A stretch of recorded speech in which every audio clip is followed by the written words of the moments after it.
हरे कृष्णा, राधे राधे। स्वागत है आप सभी का आपके अपने चैनल ज्ञान अनुसार में। तो फ्रेंड्स, ज्येष्ठ मास के शुक्ल पक्ष में आने वाली एकादशी को निर्जला एकादशी के नाम से जाना जाता है और यह एकादशी वर्ष की सभी एकादशियों में से सबसे कठिन और बड़ी एकादशियों में से एक मानी जाती है। इस दिन भगवान विष्णु का पूजन किया जाता है और साथ में मीठे जल का दान किया जाता है। और जो साधक निर्जला एकादशी का व्रत पूरे नियम के साथ करते हैं, वो अगर पूरे साल की एकादशियों का व्रत ना भी करें तो इस एक निर्जला एकादशी का व्रत करने से उन्हें पूरे साल की एकादशियों का जो पुण्य फल है वो प्राप्त होता है। तो चलिए निर्जला एकादशी की पूजा की विधि देखते हैं। तो देखिए, निर्जला एकादशी की पूजा करने के लिए सुबह सवेरे स्नान आदि करने के बाद हम चौकी या पटा बिछाकर एक पीले रंग का वस्त्र बिछा लेंगे। और देखिए, इस पूजन को आप अपने घर के मंदिर में भी कर सकते हैं और अलग से चौकी लगाकर करना चाहते हैं तो चौकी भी लगा सकते हैं। और अपना जो मुख है उसे पूर्व या उत्तर दिशा की ओर आपको रखना है। अब इसके बाद देखिए, भगवान विष्णु की मूर्ति या फोटो हमें लेनी है। आप किसी भी स्वरूप को ले सकते हैं भगवान विष्णु के। अगर भगवान विष्णु का फोटो ना हो तो आप लड्डू गोपाल या फिर कृष्ण भगवान की मूर्ति फोटो जो भी है आपके पास, आप उसे ले सकते हैं। और फूलों का या तिल का आसन देते हुए हम भगवान विष्णु को और प्रथम पूज्य गणपति जी को विराजमान कर लेंगे। और इस सुपारी में मोली धागा को लपेटकर मैंने गणपति जी की स्थापना की है। अब देखिए, हमें एक प्लेट में थोड़े से तिल लेने हैं। आप तिल की जगह पर जौ या गेहूं भी ले सकते हैं। अब देखिए, हम घड़ा ले लेंगे। घड़ा थोड़ा बड़ा लें आप, क्योंकि ये घड़ा जो है वो दान कर दिया जाता है, तो जिसे भी आप दान करें वो इसे अच्छे से इस्तेमाल कर सके, इतना बड़ा घड़ा लें आप।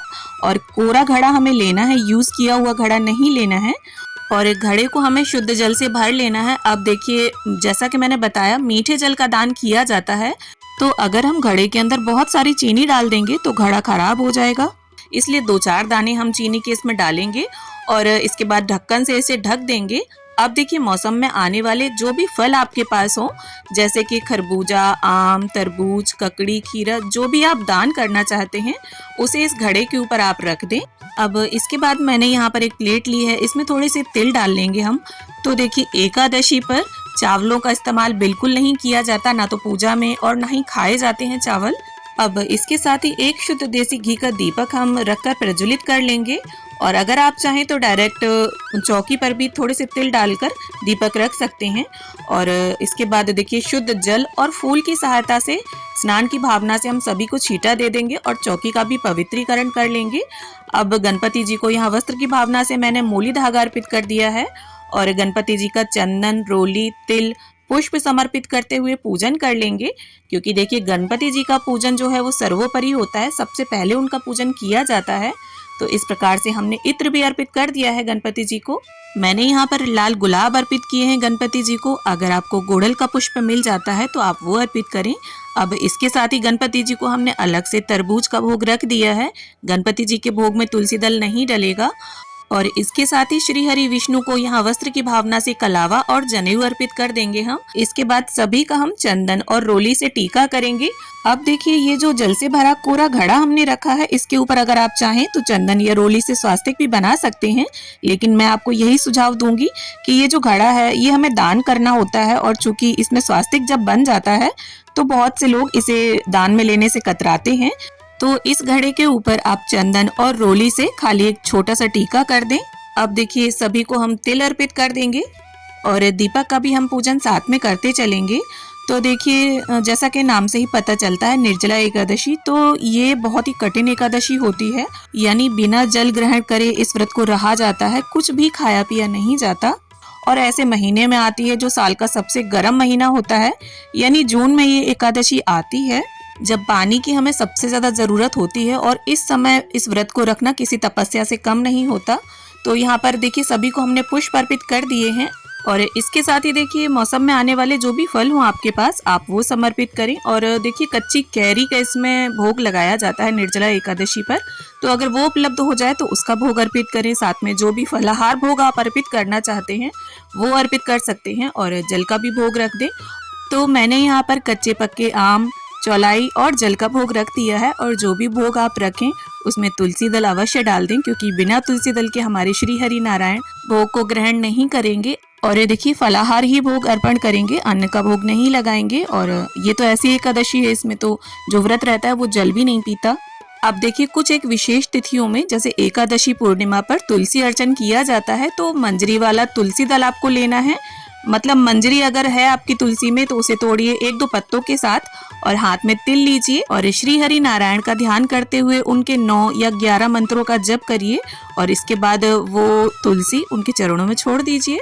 अब देखिए सबसे गर्म महीने में ये एकादशी आती है, तो जल के दान के साथ साथ जो हाथ से बना पंखा होता है जिसे बीजना भी बोला जाता है, तो वो आप ले सकते हैं। और साथ में लेना चाहें तो एक अंगोछा या कोई भी 1.25 मीटर पीला या सफ़ेद या गुलाबी रंग का वस्त्र आप साथ में रख लें और थोड़ी चीनी ले लें और अपने यथासामर्थ्य दक्षिणा ले लें और इस सभी सामान को एक जगह यहीं चौकी पर रख देंगे हम। अब सीधे हाथ में पुष्प या थोड़े से तिल लेकर हम एकादशी की व्रत की कथा को पढ़ लेंगे। तो निर्जला एकादशी की व्रत कथा पढ़ें आप। जिस भी एकादशी का व्रत रहा जाता है उसी की कथा पढ़ी जाती है। तो यहाँ पर मैं आपको दिखा दूं, इसमें स्पष्ट रूप से दिया है कि इस दिन कैरी का सागर लेना चाहिए। इसके लेने से निराहार का असर नष्ट हो जाता है। इस कारण से कैरी जो है वो मुंह में रख लेनी चाहिए और उसका स्वाद ना लेवे, स्वाद नहीं लेना चाहिए उसका। तो देखिए ऐसा कथा पुस्तिका में लिखा है, पर ऐसा कर पाना बहुत ज़्यादा मुश्किल है।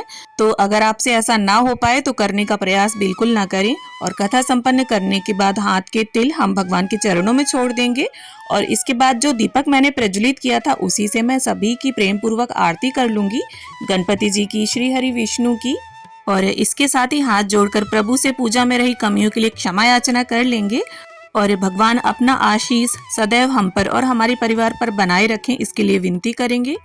अब देखिए दान के लिए जो भी हमने सामान निकाला है, जैसे ये अंगोछा, बीजना, चीनी और दक्षिणा तो आप रख ही दें, क्योंकि इससे अगर कोई कमी होगी दान में तो वो पूरी हो जाएगी। और इसके साथ ही जल से भरा हुआ घड़ा और घड़े के ऊपर जो भी फल है वो हमें दान करना है।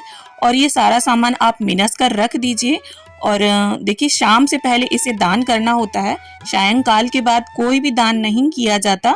और इसके साथ अगर आप और कुछ बढ़ाकर रखना चाहते हो तो वो भी रख सकते हैं। और ये जो भोग प्रसाद हमने अर्पित किया है गणपति जी को और श्री विष्णु को, इसे परिवार में बांट दें।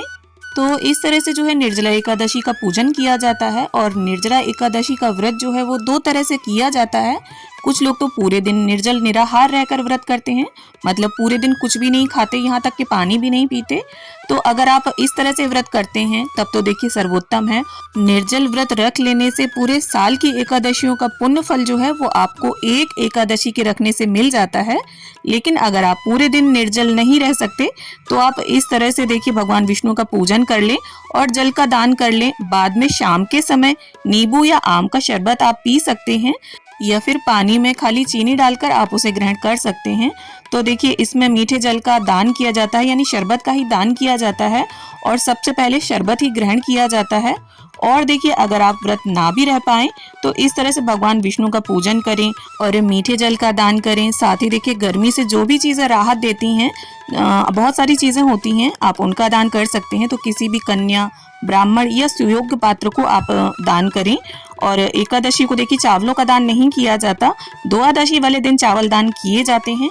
इसके साथ ही तुलसी का पत्ता भी आप एक दिन पहले ही तोड़कर रख लें। और वीडियो अच्छी लगी हो तो इसे लाइक, शेयर और चैनल को सब्सक्राइब कर लें।